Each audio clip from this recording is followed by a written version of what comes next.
Exclusive तस्वीर हमारे पास आई है।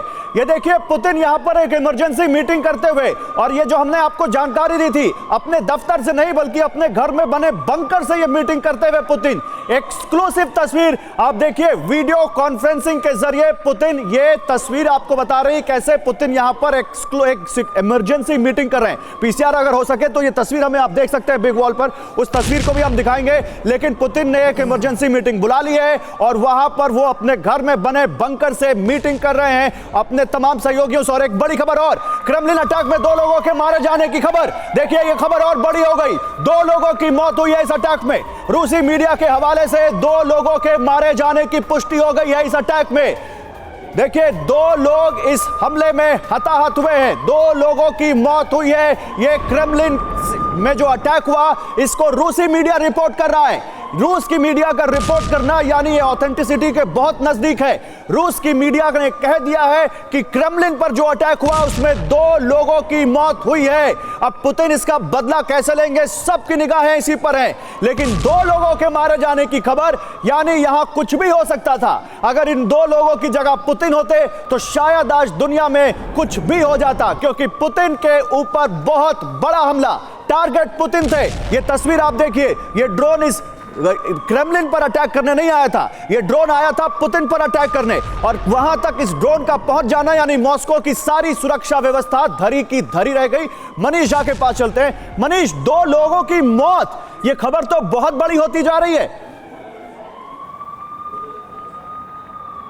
बिल्कुल, देखिए, ये अपने आप में बड़ी खबर थी कि क्रेमलिन पर हमला हुआ, पुतिन को मारने की साजिश हुई। और जैसा कि मैंने आपको बताया कि युद्ध क्षेत्र में उसका असर दिखने लगा है। युद्ध क्षेत्र में असर यह है कि युद्ध क्षेत्र में अपनी आर्मी को रूस ने तैयार रहने के लिए कहा है। वहीं दूसरी तरफ रूस ने अपने फाइटर जेट सबको उड़ान भरने के लिए कहा है, और वो उस वक्त कई सारे फाइटर जेट इस वक्त युद्ध क्षेत्र में उड़ान भर रहे हैं। ये अभी का डेवलपमेंट है क्रेमलिन की तरफ से, ये जारी होने के बाद कि जिस तरीके से यहाँ पर पुतिन को मारने की साजिश हुई, और उसके बाद से लगातार युद्ध क्षेत्र में आपको वो डेवलपमेंट मनीष, मैं यहाँ पर अपने दर्शकों के लिए, अपने दर्शकों के लिए I want to connect the dots. देखिए, रात में 2 बजे लोकल टाइम, रात में 2 बजे क्रेमलिन के ऊपर हमला हुआ 2 ड्रोन से। जब हमला हुआ तो क्रेमलिन के एयर डिफेंस ने उसको नाकाम कर दिया। लेकिन टास जो न्यूज एजेंसी है उसके हवाले से खबर आई कि अब फिनलैंड में ही रहेंगे ज़ेलेंस्की। इस वक्त की बड़ी खबर, पुतिन पर हमले के बाद अब फिनलैंड में ही रहेंगे ज़ेलेंस्की। अटैक के बाद ज़ेलेंस्की ने वापस कीव लौटने का प्लान टाल दिया है, और ज़ेलेंस्की आज एकाएक पहुंचे थे। ये प्लान नहीं था विजिट उनका, ये एक इमरजेंसी विजिट था। निशान, मुझे लगता है ये प्लान था, क्योंकि अभी एक खबर मैं आपको बताने वाला हूं और आप इसको कनेक्ट kरेंगे।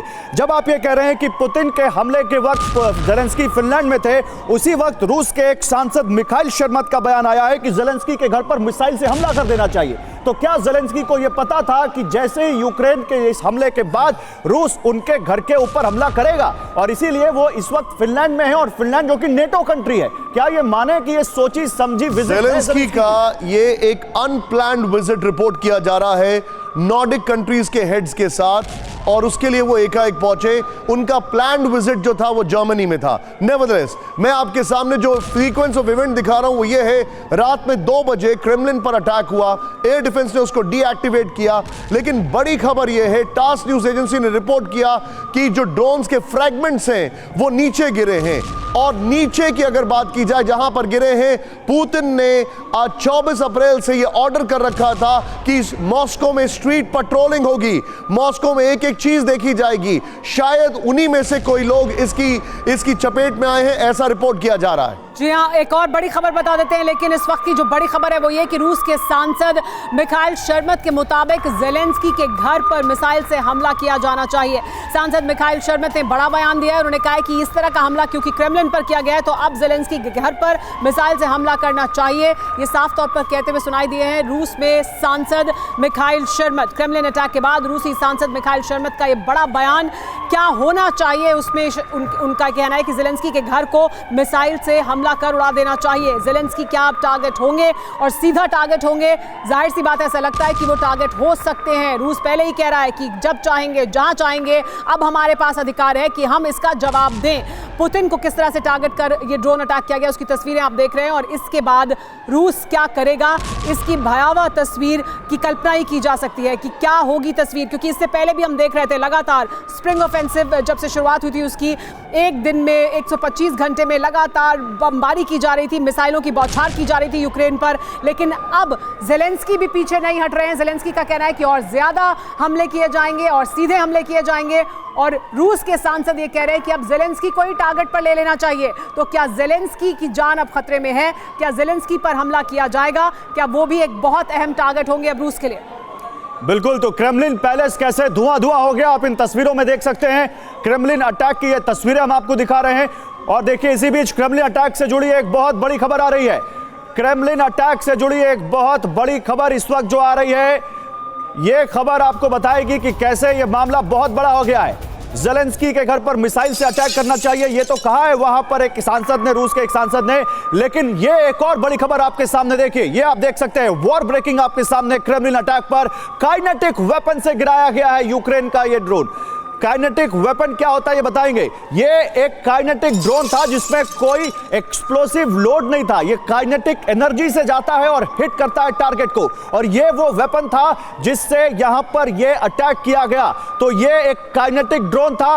काइनेटिक ड्रोन क्या होता है, जल्दी से अपने एक्सपर्ट से बात करते हैं। कर्नल शैलेंद्र, काइनेटिक ड्रोन क्या होता है?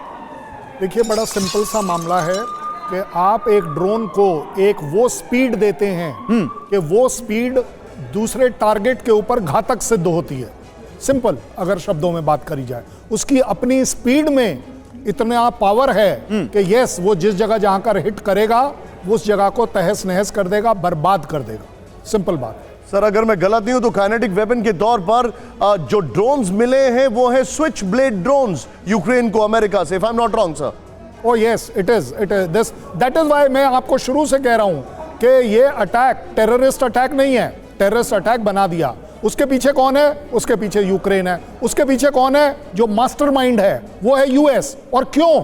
क्योंकि अब यूएस टेस्ट कर रहा है कि क्या रशिया अपने स्ट्रेटेजिक वेपन्स का इस्तेमाल करेगा या नहीं। मैं सर आपसे उससे भी बड़ा सवाल पूछा हूं, मेरे सामने इससे बड़ा सवाल आपके पास आ रहा हूं। क्रेमलिन पर अटैक के बाद पूरे यूक्रेन में हाई अलर्ट। रूस के निशाने पर हो सकता है मारियन्स्की पैलेस, यूक्रेन का राष्ट्रपति भवन है। मारियन्स्की पैलेस, यूक्रेनी पार्लियामेंट पर भी रूस के हमले की आशंका।